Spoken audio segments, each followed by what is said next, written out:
Hi everybody, it's Andy Phillips here from Atheism UK, and I've got a few of the gang with me today. I've got Rich, Embers, I've got Esther, and I've got Guy. Hi guys, how you doing? Hiya. We all good? Yeah, Yes. have tea, All will good, travel. thank you. That's what I like to hear. Rich, I'm going to hand it over to you straight away. We're going to talk a little bit about some of the things that people ask us about. Yeah, so if you want to absolutely. kick it off. Yeah, absolutely. Well, our wonderful viewers and listeners and all those that consume our media will know. A while ago, we did a podcast on Pratt arguments. Those are arguments that have been previously refuted 1,000 times. And as a result of that, we had comments from our listeners of Pratt arguments that theists have used against them. And so I compiled the top 4 of these arguments and put them into a Twitter poll. We did the top answer to that Twitter poll a few weeks ago when we spoke about the argument that people do not have enough faith to be an atheist. Atheism is just another religion.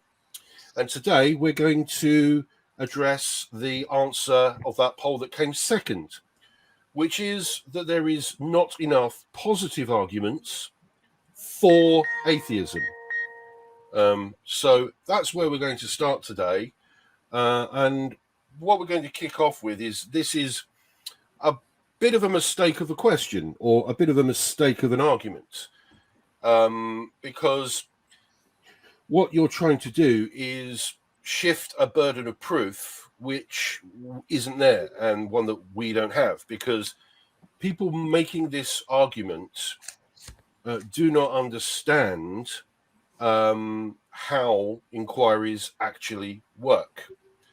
So to say that there's not enough evidence for something when that something is actually the default position in the first place is a bit of a mistaken argument to start with. And now people say, well, why are you justifying the non-existence of something as the default? Well, because if you take a proper systematic inquiry, let's call that type of inquiry a scientific inquiry, you will have a hypothesis, which is usually a yes/no question that you want to test. And usually the hypothesis is usually framed within the positive. So the hypothesis you're testing is, say, phenomenon X exists. So that's the hypothesis you're testing. But with every hypothesis, you have the null hypothesis. The null hypothesis is the default that thing that you're testing does not exist.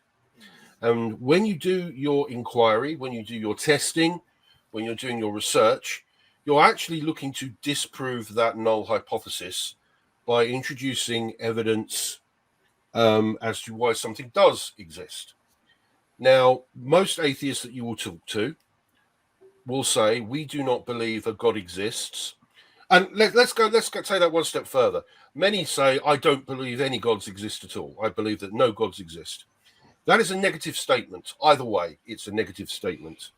And it's the default. It's the null hypothesis.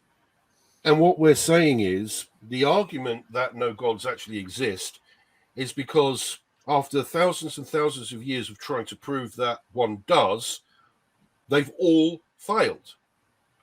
And every time we cannot reject that null hypothesis, the non-existence of a phenomenon, in this case God, stands. And actually, if you look at all inquiries start with that basic assumption that something does not exist. So take, for example, Andy, do you exist? Well, I can see evidence that you exist. I see you on the screen. I've met you in real life. We've had a couple of beers together. We talk on a regular basis.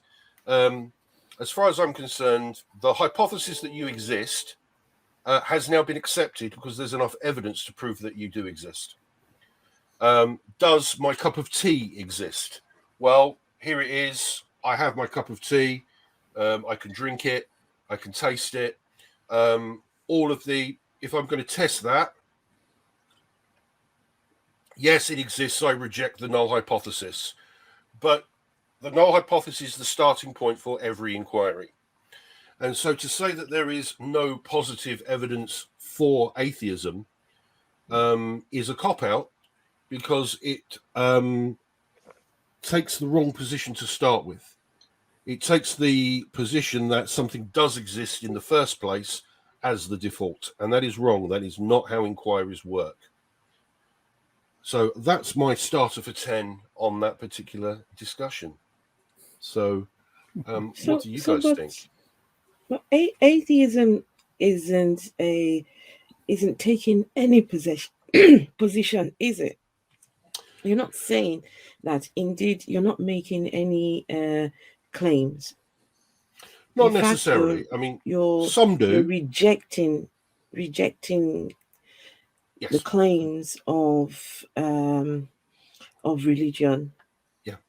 Right. Yes. I think the way we've got to look at this, though, I think, is that there's a in argumentation there is a claim that someone could make, and you could not be convinced of that claim because of lack of evidence. Okay. Yeah. But there's also the sort of colloquial, just very basic belief systems. You know, if someone says to me, "Does a God exist?" No, I don't believe a God exists. And that is not an argument. It's not part of argumentation. If I was talking to someone about the God hypothesis, then I would state very clearly that I can't prove that a God doesn't exist. Like I can't prove leprechauns don't exist. It's exactly the same thing. I've never seen any evidence of a leprechaun. It's never impacted my life. I know there's some stories, but then they're not substantiated. So as far as I'm concerned, I don't really believe that leprechauns exist. But the way I have to state it is that I'm not convinced through the evidence provided that leprechauns exist. And it's exactly the same sort of thing with God. But if someone in argumentation actually says God does not exist, then there is a shifting of the burden of proof. You've got to sort of prove that God doesn't exist, but you can't do that because it's unfalsifiable. You can't actually prove that something doesn't exist. It's impossible to do that. I mean, I think for me, you know, I happen to believe that gods do not exist, but it's not a position that I hold permanently. It's a conditional. It's a conclusion based upon the continual production of no evidence for it. Yeah. And you know all that has to happen is some good, and it would have to be good evidence, be presented for the existence of God. And at the moment, no good evidence has actually been provided at all. Every single thing that an apologist has said that I have heard, and believe me, I think amongst us we've heard pretty much all the arguments. They're not good. They are unconvincing, and therefore I can't reject that idea that a God does not exist. I'm not always sure that it is necessary. I mean, we keep saying, "Oh, but that's saying that is a positive claim." Is it really? I'm sorry, no gods exist because there's no evidence for them, and that is the basis on which I base my conclusion. I admit I may be wrong. I'm probably not wrong, given the condition of the evidence. But the complete and total failure to prove that something does exist is a pretty good indication that something doesn't exist. Because if something doesn't exist, that's exactly what evidence we'd expect to see. Well, the whole thing, as you just eloquently explained, Rich, about the scientific method, is if somebody's claiming that a god or gods exist, the first thing you would do, if you could do a proper, scientific study on this, is sit down and thrash out exactly what do you mean by God. That's the first thing you would do. There's no point assuming what you mean by God. So we have a problem here from the theist point of view immediately. Now, to say that our God or gods exist, okay, but it gets even more complex than that. And this could even be treated as a totally different subject. We have theists not just saying God exists, but they then go on, not only not to show any evidence, but they then go on to say God is unknowable, but then they'll tell you what he's thinking and what he wants us to do, what he wants us to eat, who he wants us to have sex with. Oh, and by the way, this is his book that he wrote, and it's all documented in here. So we've got two, as far as I'm concerned, completely different things here. There's the concept of God. Let's define it. The theists have gone that step further and try to define what they're talking about, but at the same time saying God is unknowable, and therefore you can't do any research on it because you're not self-contradictory arguments are, as by definition, self-contradictory. But you see the problem here. So if scientists really did go out and they've got an inkling that there was something there that might be godlike, I hate to use that term, they would be able to study it in the natural world. But you can't study theists' claims because we know it's all man-made, and that's the atheist stance. You're making this claim that there's a God, and if we ever did find anything in the universe that was something that we hadn't come across, I guarantee you we couldn't call it a God, and it's not going to be anything that's in Scripture at all. That's a completely different God. Well, in that case, if you could, I've postulated this before. If science actually found something that was outside the universe, and a conscious entity outside of the universe, which I don't know how you actually measure that, but if they at some point in the future found that there was some sort of consciousness outside of the universe, then that still wouldn't be a god. It would be something which is part of the natural world, therefore exists, but it wouldn't mean that it's a god. We'd have to use exactly the same science that we've been using for centuries to try and discover what that is and how that works, and does it communicate with us, and does it affect the universe in any way? So and this is the thing, though. I think the biggest problem here is that atheists, and I think this is one of the things that theists don't really understand, is that we do understand the sort of existential mysteries of life, or the existential mysteries of the world that we live in. The things that would be lovely to explain, but we can't. And I'm talking about, why is there something rather than nothing? We talk about this in we try and find some sort of idea, some sort of concept about how that can actually go about. Science doesn't really know yet. It doesn't mean it won't ever know, but we don't really know exactly why that happens. But there's a lot of hypotheses, and it's really interesting to discuss that. The existence of life, that's a little bit of a mystery again. Human consciousness, another mystery. And I think it was Einstein was talked about comprehensibility, the ability for us to sort of understand, us as creatures to understand our place in the universe, understand that there is a universe to begin with, and how large that could be, how we comprehend that. These are all things that are mysteries, and religion tries to answer those things. The origins of the universe and the nature of human consciousness are, I think, the last bastions of where, we talk about the God of the gaps. They're the last couple of things, really, that are still mysterious to us. And I think that theists don't really understand that we understand those are mysteries. We understand they're unanswered, and they're very, very, very big questions for humanity. We understand that.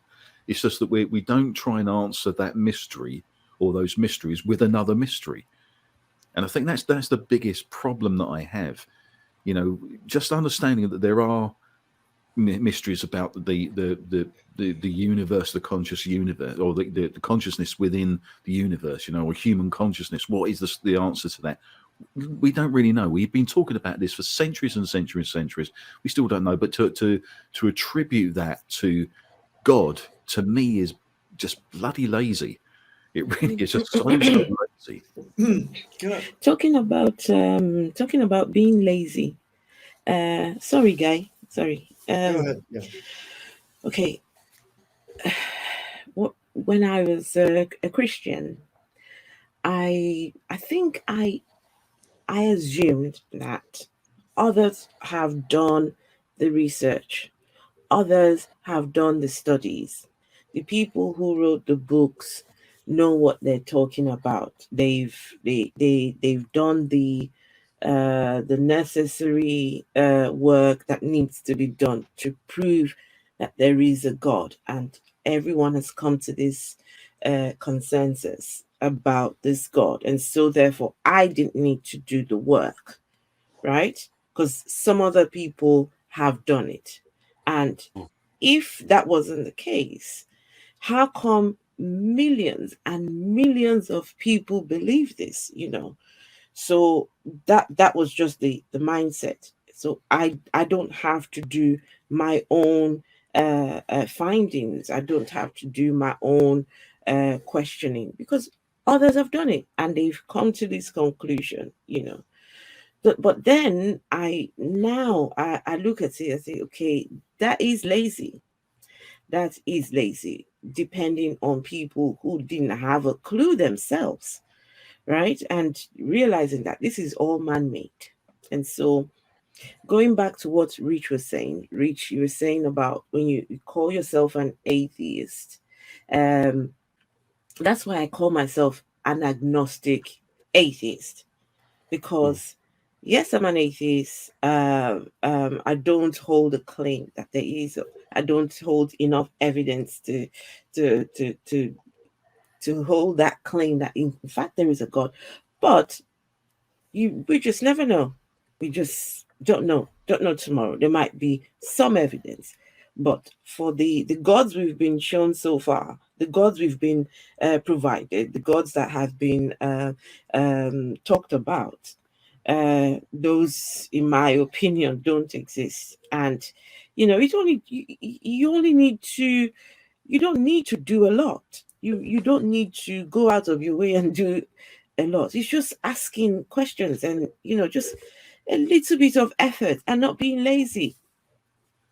See, it's interesting what you just said there, Esther. Though when you was a believer and in church, that you don't really question. I mean, when I was a kid, I haven't been a believer at all in my life, I don't think. But when I was a child going to church and not really considering it at all, you just go to church. I just thought that's what life was. You go to church and meet your mates and do all the things, sing the hymns and stuff like that. I didn't even, at that time when I was sort of 8 and 9, I didn't question whether God exists or not. I didn't have that in my head. And what you tend to find when you talk to people who believe in God, who aren't apologists, who haven't sort of gone through the philosophy schools to try and talk God into existence, but when you talk to just your basic believer in God, they've never actually really thought about it. It's not something which is, they wouldn't question whether God exists or not. They just go along with it because that's what you do. And it's only when you start talking about these things with people that they go, but you don't believe in God. And it's just like, it's almost like an incomprehensible concept that you may be an atheist. You're an atheist. How can you be an atheist? Of course God exists. You say, why? And they go, well, look at the trees and look at the way the world is, and how can all this come from nothing? And actually, this question that we're addressing today is another, should we say, a cop-out response to that, because what we are saying to the theist is, prove it, and what they're saying back is, no, you prove it to us. Yeah. Not understanding that they're the prove ones that God that doesn't make that exist. Yeah, claim. And they're asking for positive arguments for atheism, and I think there are some, and I'd like to offer a few to Go on, give it a go. Yeah. So the first point to make is that you know, there's no absolute proof. I mean, I don't think there is an absolute proof in existence other than in maths anyway.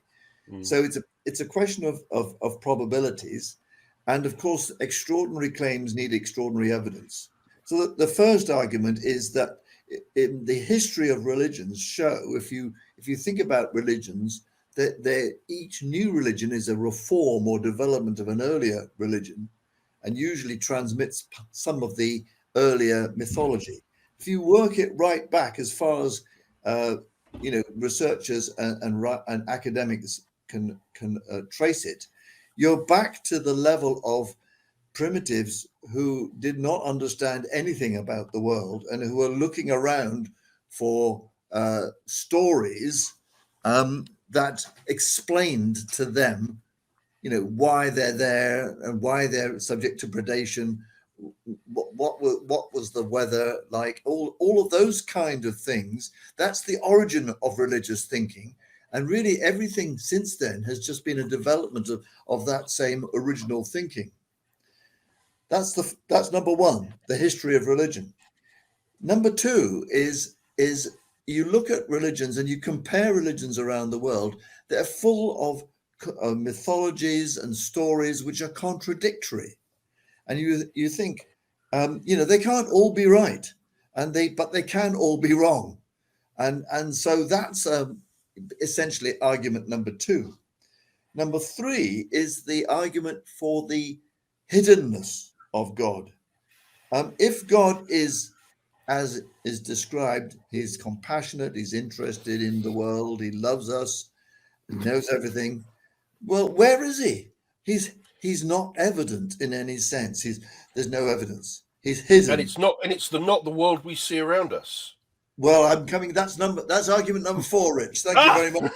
See, I'm psychic. But argument number three, the point is that I think it's reasonable for us to expect a God that is interested in us to show himself or herself and to be evident and to be engaged. But there is no such engagement that we can see. And number four is, as Rich quite rightly said, it's the whole question of probabilities.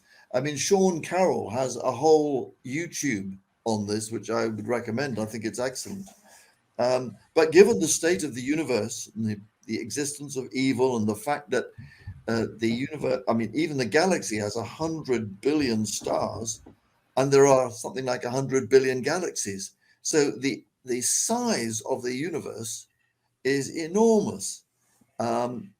And it just doesn't make any sense for such a universe to have been created just for us, or even just for us and a few other aliens.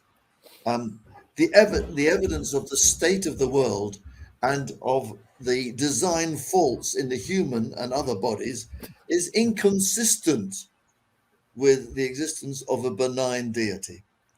So I think there are four arguments against the conventional God, but in addition to that, we hear about arguments or definitions of God like ground of our being. You know, the sea of faith people. I call them the faith at sea people, actually. So the faith at sea people. You know, what does ground of our being mean? And is it actually transcendental anyway? You know, the ground of our being is just us, our existence. Well, that's not a God. So well, that's just an argument from using words, salads. Yes. It is, but I think it sort of goes back to that whole thing of those big questions that we ask ourselves. You know, it's very difficult to, you know, for someone who believes in God, I think, to express what that actually means. And if you know, we've had conversations with a lot of people over the years. Some of them are sort of more professional apologists, but many people can't really express what God is because they don't really know what God is. No one actually knows what God is. So when we talk about those mystery things, that why is there something rather than nothing, the existence of life and consciousness of humanity and all those sort of things that we talk about, when you try and get some sort of answer, that we must be something special because we have, because we're conscious, we're self-aware, we're awake to the universe, we're an entity that comprehends death like no other animal on the planet. So we must be something special. That I we think know it's of, very because difficult we for them do know. to. Sorry? We do know that animals do have fear responses. So maybe, and again, we assume that we are the only ones that can comprehend death. How do we know when comprehend we death see in the fear way we responses? comprehend it? In the depth of the comprehension. I think that's I think you can have animals that comprehend death in some ways, but the depth of it. And I think this is why a lot of theists find it very difficult to believe that we're not something special. But for me, I say we are something special. We're a tree of the great apes that have come out of the trees. We're an incredible species. On an incredible planet that has created life. Well, what we think is special is different to what they think is special. Yeah, I think humanity is an incredible species. I don't know whether it'll last too long, in the grand scheme of things, but we are an incredible species. Just like the dinosaurs were an incredible species in their own right. But I don't think we're godly, and I don't think we transcend after death to an afterlife, and all those sort of things, which I think is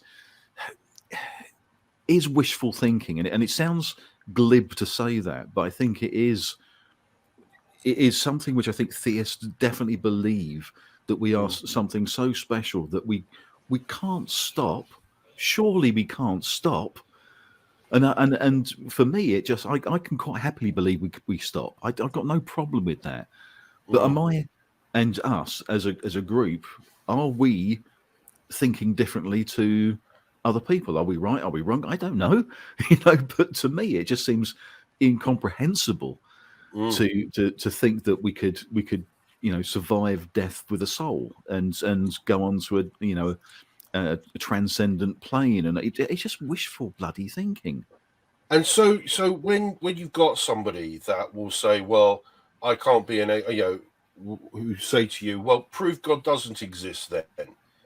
How do you go about, if you're in a conversation like that, how would you go about addressing it? I mean, I've approached it in a couple of different ways before. I said, well, can you prove anything that doesn't exist? Well, it depends on the context of what you're talking about. The question, is there a fully grown adult African elephant living in my fridge? I can pretty much say with confidence that answer to that question is a firm no. But only after you've had a look, though, Rich. Well, firstly, I've had a look. Secondly, I've got a rough idea of the physical dimensions of a fully grown African elephant. And I have got a good idea of the physical dimensions of my fridge. And given those conditions, I can pretty much say with near 100% confidence that there isn't a fully grown African elephant in my fridge. Can I say that with 100% certainty that there is a God that exists? And granted, I'll take, shall we say, because the author Richard Carrier, in one of his books, Why I'm Not a Christian, actually takes the C.S. Lewis definition of the Christian God as his reference point, as the definition of God, just for the sake of argument, and says, well, I can't prove absolutely that an entity like this within the universe does not exist, but we see precisely the amount of evidence for it if he didn't exist. That's exactly what we see. And if this God did exist, coming back to Guy's point earlier, we live in a world with suffering. We live in a world with hatred. We live in a universe that is, for the most part, entirely hostile to life. We live somewhere, we live in a world where so much suffering exists that a benevolent, all-powerful God simply is not on the cards. And you can give lots of cop-out answers like free will. You've got to have evil to balance it out, otherwise there's no good, which I think is actually a rubbish answer anyway. I don't believe the that argument at from evil, I think, is actually a good argument to put forward to theists. The argument from evil, which I think is probably one of the biggest. And in fact, I think that needs to be a subject of a point. positive argument. But go on, Esther. Okay, so I was I think I've got a question. But before I ask the question, I'll just say the reason why I've got this question. Maybe you guys can help me. So when I left religion and became an atheist, right? There was no switching to another religion. There was no, for some people, they will move from Islam and go to Christianity, or they could switch from one to another, and they'll say, "Oh, that religion, that's not the truth. I found the absolute truth in Christianity."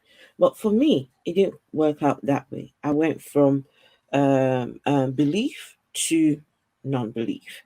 But what I cannot understand is people that switch from atheism to some form of religion. Because it's like when the whole cards dropped, when I realized that this was all man-made, it just felt like there was no going back from there. It was just, how do you unsee that? How do you see something that isn't real and then go on to say, "Oh, I'm a Christian now. You were an atheist and now you're a Christian." How does that happen? Because I cannot comprehend, if once you become an atheist and you see religion for what it is, how do you then go back to believing? How does that happen? Well, firstly, not all atheists have come from that position of seeing that it doesn't make sense. Some are atheists because they were never indoctrinated in the first place. Some atheists don't. Not all atheists are clear thinkers. They're not. They're really not.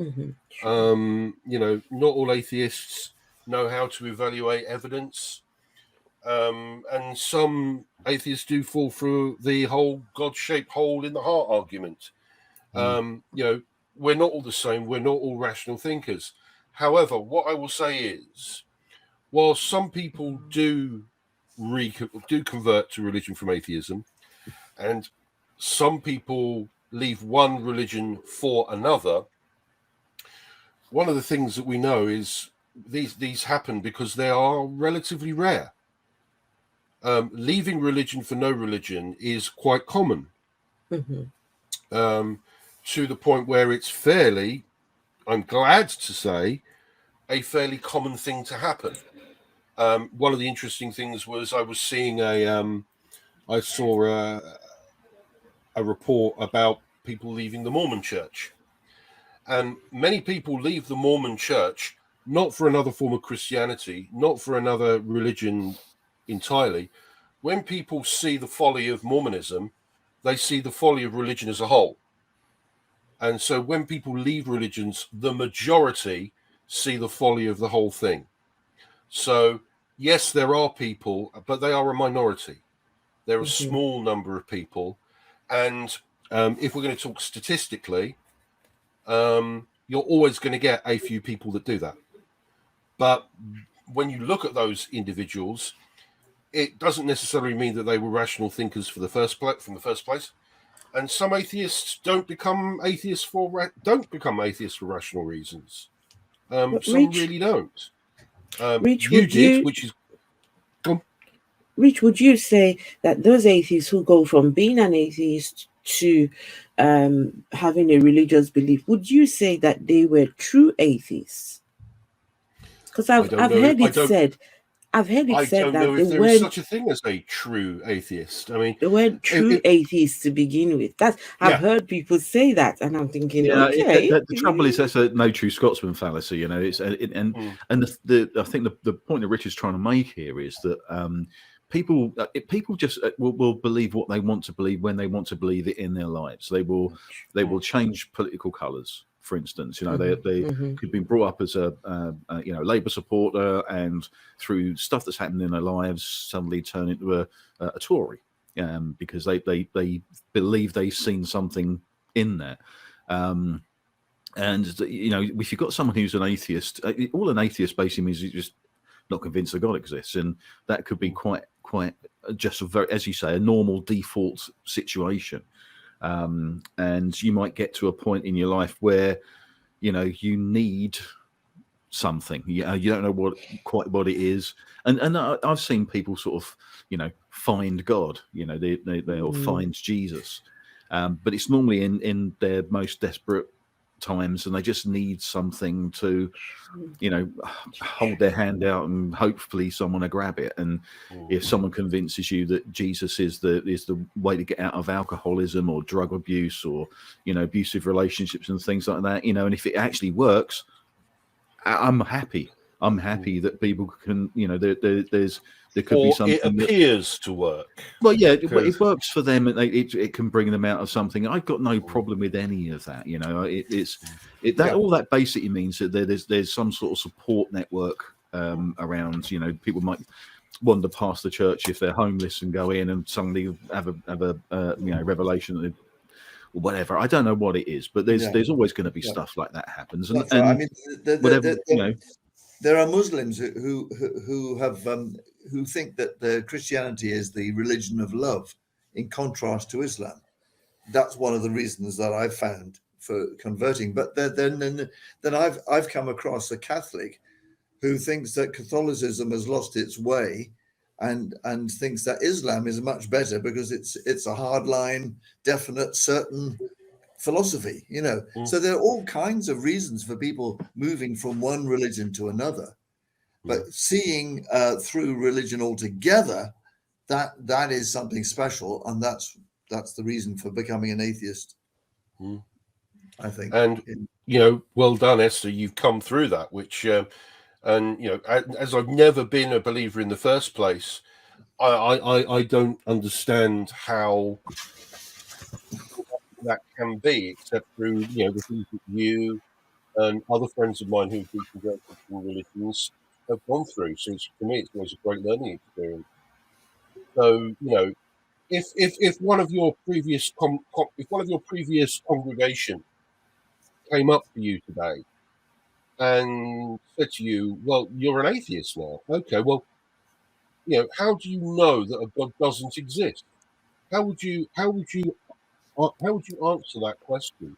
You know, how would you answer the question, you know, what are the positive reasons for not believing in a God? How would you answer that question if it was one of your former congregants? Okay, so I've had a similar sort of conversation with the priest from the church I was going to. We had coffee, and you know, and she sort of thinks I'm going through a phase, and the language she used was it's a phase of darkness. It's going through darkness, and a lot of people go through that. They've been through things. So she is of the impression that because a lot of things happened in my life, I lost my mom, marriage broke down, you know, just a lot of things happening all around the same time. So I've come on the other side, and you know, it's a moment of darkness. But no, all this questioning was over a period of time. And I read the Bible, that's one of the things that I know for certain, that this God does not exist. Reading some of the stories in the Bible, I cannot say for definite that is a good God. I do not want to identify with that God, a God that would kill everyone on earth, kill babies, kill infants, and save 8 people. Why? Most of the stories, I mean, the story of Job in the Bible, Job, according to the scriptures, Job was pious. Job was a good man. Job did everything God wanted him to do. There was no reason why God had to do what he did to Job. So when I look having at a bet with the devil. exactly, so even if, Rich, even if that God were proven to exist, say the God of Christianity is indeed proven to exist, I want nothing to do with that monster. So I would rather just assume he doesn't exist, because there's no way that's a God who's got good morals. He's such a horrible character. And yet they say that we are the horrible ones for not believing it. But there you go. Well, I would go as far as to say, I was speaking earlier about God when I was talking about the sort of religious type God, and let's just stick with Christianity for brevity at the minute. The God that's described in the Old and New Testaments, as opposed to the concept of God with a small g. I really think a small g, how dare you? Yes, indeed. It's I always time, write it with I a small think, g. that we started to think in terms of not using the word God. It's the wrong term. It gets confused and conflated with lots of other things. Ancient Roman, ancient Greek gods, Thor, Odin, any other god in any other culture. It's a meaningless concept. So if you're going to try and describe what your God is in the Old and New Testament, just stop using the word God. You describe exactly what you mean by some supernatural, unknowable deity, and that might help. Just using the word God is really lazy. That's coming back to laziness, as you were saying, Esther. You just use the word God and everybody assumes what you mean, but you don't. You can't just say God and then start doing a scientific experiment to find it, because we don't know what you mean and we don't know what we're looking for.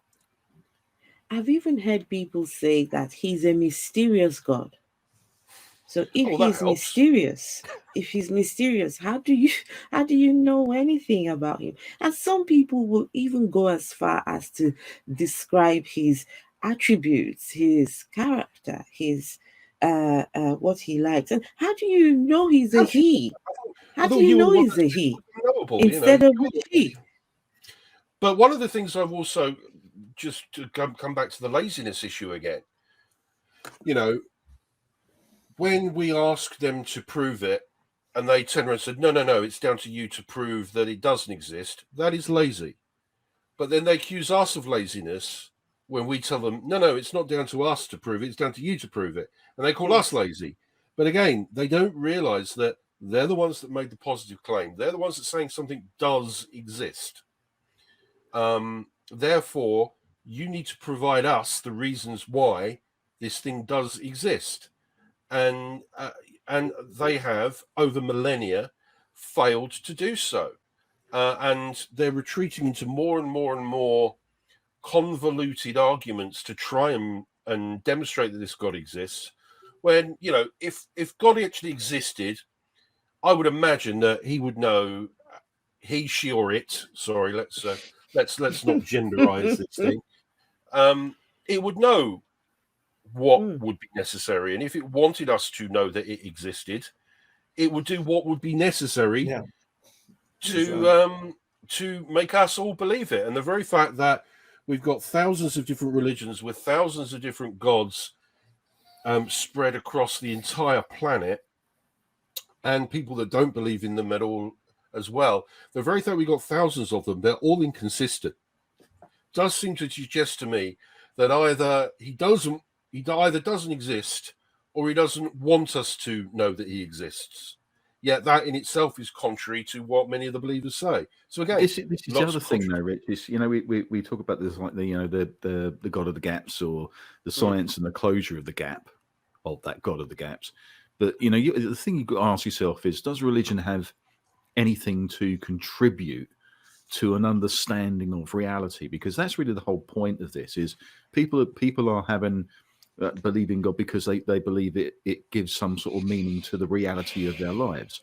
But does religion have anything to contribute to the understanding of reality? And for me, it doesn't. I mean, it used to explain everything. I mean, if you take things from hundreds and hundreds of years ago, it used to explain everything. Everybody believed in God.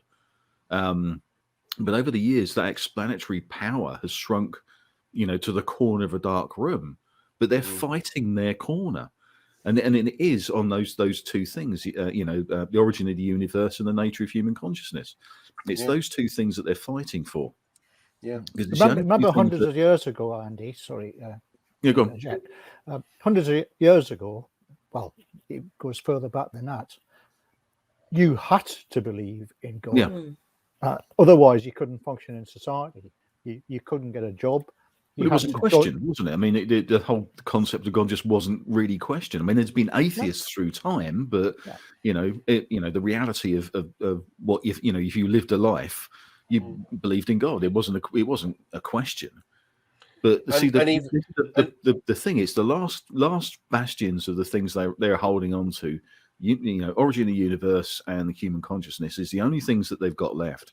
And we've had, you know, the science has shrunk the gap to such an extent. I mean, if you think about it, 100 years ago, we knew nothing about, you know, the cosmic microwave background. We knew nothing about curved space-time. We knew nothing about the expansion of the universe, the Big Bang, dark matter. You know, we knew nothing about these things. So, you know, in 100 years' time, what are we going to discover? You know, because it's the way you've seen the way science has gone really fast over the last 300 to 500 years. And it's getting quicker, and we're finding that more and more and more. But we knew nothing about things like the Big Bang or the expansion of the universe 100 years ago. In 100 years' time, we could have solved some of these problems about human consciousness. You know, how we comprehend things. You know, why we're the type of life forms that we are. We might have understood the existence of life or the creation of life. You know, how that actually happens within nature. We might understand a lot of this stuff. We might even understand what happened before what we know about the Big Bang, you know, that trillionth of a billionth of a billionth of a billionth of a second after the first expansion. We might know a lot of this stuff by then. And on some of those, like, for example, the origin of life, we do have a couple of naturalistic ideas of how that could happen. And the very fact that we have naturalistic ideas of how it could happen, we haven't proven which one it was yet, but doesn't that automatically make it more likely that it was natural? By the very fact that we can come up with these ideas, no gods required, take Occam's razor, slice that god out of the picture. Yeah. Because it's not necessary, and we've shown it's not necessary. But, you know, again, it's and that's another case in point. You know, every time you do invoke a god, you're adding things that you still haven't proven has existed anyway.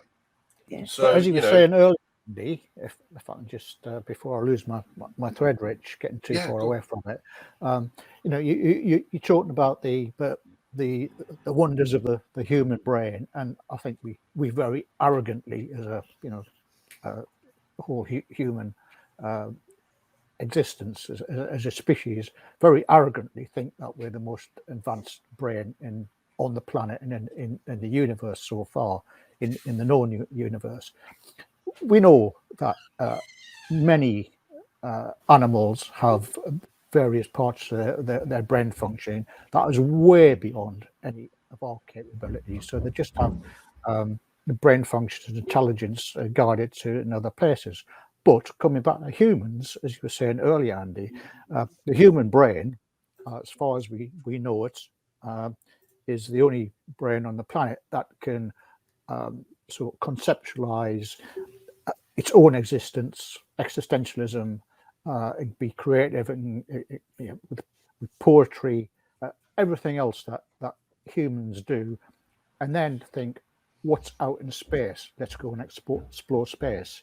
Is exactly the same brain structure that can create a concept of gods. Mm-hmm. Can I? Okay, so the conversation we're having today means a lot to me, because I had to leave. This is my reality. I wish that this podcast, I can, send it to everyone who is still religious in my family. When I came out as an atheist, I then had the older people in the family messaging me, ringing me, and they cannot understand how I can say there is no God. My uncle, he started messaging me and saying, how is it possible that you can say that there is no God? And some of the questions I didn't have answers for. My auntie thought it was, very important to ring me. And she started sending me all these things online. And it got to a point where now they choose to not speak to me. They only speak to me out of necessity. But, there's no, they avoid having conversation because they cannot comprehend how you can live without a God. So I notice a bit of a distance. I don't mind that. I really don't mind. I would rather leave my truth and but it's conversations like this mean a lot, because it doesn't end here for me. This is conversation that penetrates in families, in people's lives. I'm very lucky. I'm lucky in that I live in the UK, where it's quite secular, and I'm not financially dependent on any of these people. So their opinions, their thoughts, and how they feel doesn't affect me in any way, shape, or form, except for just the social aspect. They become they become distant from me. But it's just you have to just think how this sort of conversations, how it affects people, and how just identifying as an atheist in some places can get you killed, can get you shunned, lots of things can happen. So I'm appreciative. I'm highly appreciative of where I am, and to have people like yourselves that I can have these conversations with. And we appreciate the fact that you can as well. So there's a big hug coming your way. I know it's virtual, but yeah, no, big hugs. And one thing I will say is, remember when they say they can't believe that you're living without a God, technically so are they, because there isn't a God there in the first place. But, prove it, Rich. Prove it. Yeah. Listen, we've got to leave it there, mate. We've sort of got to our time again. This has been an absolutely fabulous conversation. I think we can carry on this and talk about other things that similar to this, because there's a lot of in-depth stuff in this. There's a lot of sort of psychology as well, that sort of gets pulled out, and the way people think about things. To me, it's incredibly interesting. So I really, really appreciate this sort of conversation. But I think we better sort of cut it off there and move to the next. So if you like these sort of conversations, of course, subscribe to the channel, like, share the content. Yep. subscribe. And we'll do another one next week. We'll work out another idea of what we can talk about, because these things come up all the time. Maybe we'll talk about another argument, Rich. See what else is out there. So there's plenty of them. yeah. So until next time, thanks for joining us, and we'll see you all very, very soon. See you later. Bye-bye. Bye all. Take care. Well, thanks for joining us today, and don't forget to click that like button. Also, make a comment, and of course, subscribe to the channel. We'll see you next time.